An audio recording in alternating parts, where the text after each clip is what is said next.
Hello, hi everyone. So today we're in conversation with Dr. Manish Malik. He's the Director of Pediatrics and the Head of Neonatal Services at Max Sakin.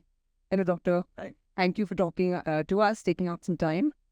Okay, so let's start with the most obvious question, and we've heard a lot, and we've heard some statistics about what is happening with obesity in India. What have you seen, and what is your experience? So my experience is with children, and we've been seeing a huge increase in the incidence of obesity in town practice.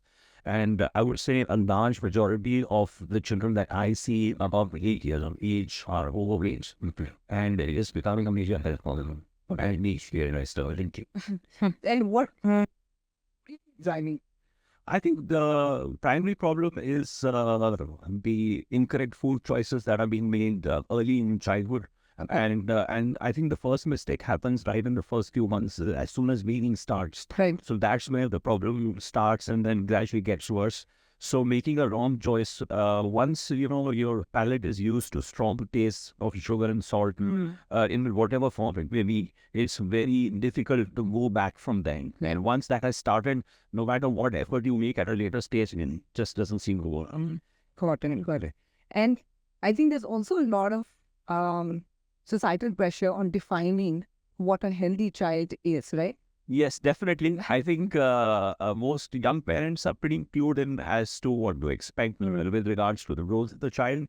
But the larger family seems to not have a clue. I don't know why. They have a much older baby in their mind who at 1 year should be weighing like 11 or 12 kilos. Wow. It's way out of the normal range. A 1 year old is usually around 9 kgs. So there's an expectation that a younger child should be very chubby because the child looks nice, but that is something that we need to change. There is a certain rate of growth that needs to be followed because a chubby infant becomes a chubby toddler, becomes an overweight teenager, and you just cannot change it from there. So it's very important to understand what is the normal weight for a 1 year old or a 5 year old, and to sensitize the parent and the grandparent what the target should be. And that expectation for weight gain somehow is very unrealistic for a lot of people, and because they really don't know.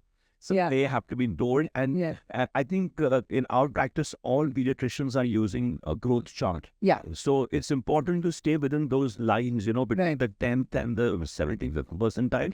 So of course, anything below the 10th percentile is worrying, and anything above the 75th percentile becomes again worrying, and anything above 90th percentile is definitely obesity and needs to be tackled on an emergency basis. So what I'm also hearing is that the nutrition foundation that you've been for your child in the first early years, the first 5 to 6 years, are extremely important because they then become the base for everything that follows, whether it's obesity, whether it's any health issues also that come in at a later stage. Yeah, absolutely. So this is a lifestyle thing. Right. One is the choice of food, which is also very important in the initial stages, because once the child is used to a certain type of food, you cannot make him unlearn that. And then it becomes a fight.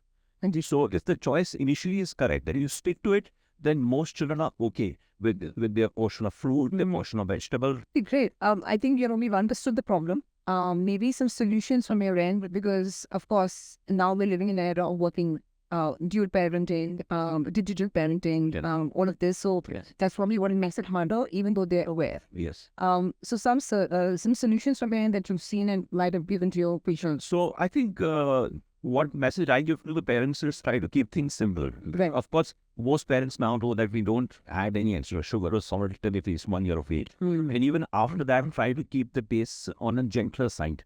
No strong sugar and no excess salt. And so even adults, we say, trying to reduce, but most don't listen. But the foundation has to be strong, so they do like to implement.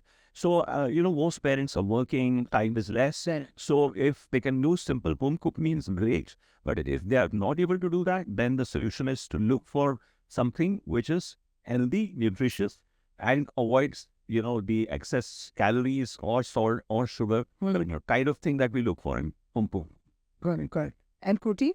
Protein, of course, there is a requirement for protein. Again, mostly in our diet, most of us are primarily vegetarians because we don't eat meat every day. The protein is lacking. So it is very important to get your protein from the plant source and not to focus on fat all the time. Because even for the mothers, especially during pregnancy and lactation, the entire focus on fat And same goes for the children. So yes, protein is very, very important. When you get it from from the animal source, or if you're a vegetarian from a plant source, very important for growth. There has to be a certain balance or proportion. If you're taking 100 calories, then at least 30-35% has to pass. Okay, I think that's a good way to look at it for parents. Lastly, I think you've heard of this movement called Label Pariga India, which is inspired by Food Farmer and River, who's Yes. encouraging parents to actually read and kids to read the labels. Yeah. Just some thoughts on that and encouragement, I would say. I think it's very, very important to read the labels, to be aware of what you're putting inside your body.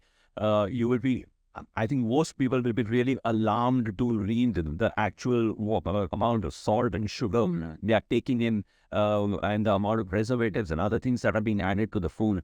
So you have to be very aware to read the label of food as well as of the medicines that you get. Guys, thank you so much for your time. I really appreciate it.